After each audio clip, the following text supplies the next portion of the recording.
ছোটবেলা থেকেই হাতের লেখার উপর গুরুত্ব দেওয়া না হলে সন্তানের হাতের লেখা সুন্দর না হওয়ার সম্ভাবনাই বেশি। তাই হাতেখড়ি দিন থেকে সতর্ক থাকলে শিশুর হাতের লেখা হবে পরিষ্কার ও সুন্দর। পড়াশোনায় লেখার গুরুত্ব কিন্তু অনেক বেশি, তাই বলে হাতে লেখা খারাপ হলে শিশুকে বকাঝকা দেওয়া শুরু করবেন না যেন। লেখা সুন্দর হওয়ার সহজ কিছু উপায় আছে।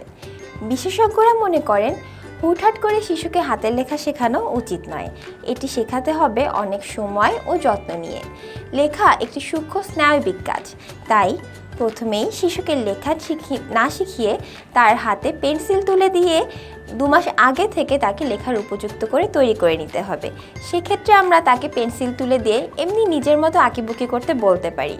আর শিশুদের একটা ইমাজিনেশন পাওয়ার তো আছেই। লেখা শুরু করতে হবে সংখ্যা দিয়ে। লেখা শেখানোর ভিডিও এক্ষেত্রে দারুণ কাজে দেয়। এই উপায়ে শিশুদের ব্রেনে লেখাগুলো সেট হয়ে যায়, তাই শিশু লিখতে শুরু করলে হাতের লেখা তখন সুন্দর হয়।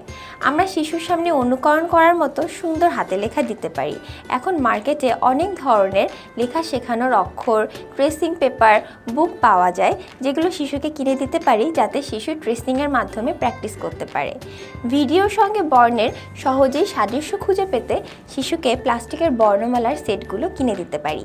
সুন্দর হাতের লেখার জন্য শিশুকে পেন্সিল বা মার্কার দিয়ে লেখার অভ্যাসের পরিবর্তে রং পেন্সিল ব্যবহার করার অভ্যাস যদি গড়ে তুলতে পারি, তাহলে শিশু কিন্তু প্রত্যেকটি স্ট্রোকের দিকে আলাদা করে নজর দিতে পারবে এবং তার কাছে তার লেখাটাও মজাদার মনে হবে এবং তাতে তার লেখা সুন্দর করার আগ্রহটাও বেড়ে যাবে। সংখ্যা শেখা শেষ হলে বর্ণ শেখা শুরু করতে হবে। অক্ষরের আকার সঠিক না হলে অথবা লাইন এঁকে বেঁকে গেলে সাদা খাতার পরিবর্তে মাপ টানা বা লাইন টানা, দাগ টানা খাতা ব্যবহার করতে হবে। মূলত শিশুর শেখার শুরুটা যেন সুন্দরভাবে আনন্দের সাথে হয়, সেজন্য এডিটিও নিয়ে এসেছে প্রি স্কুলিং কোর্স হাতেখড়ি, যেখানে আপনারা পেয়ে যাবেন ছোট্ট সোনামণির হাতে লেখা শেখার জন্য প্রয়োজনীয় গাইডলাইন এবং সমস্ত উপকরণ। আপনার ছোট্ট সোনামণির জন্য রইল অনেক অনেক শুভকামনা।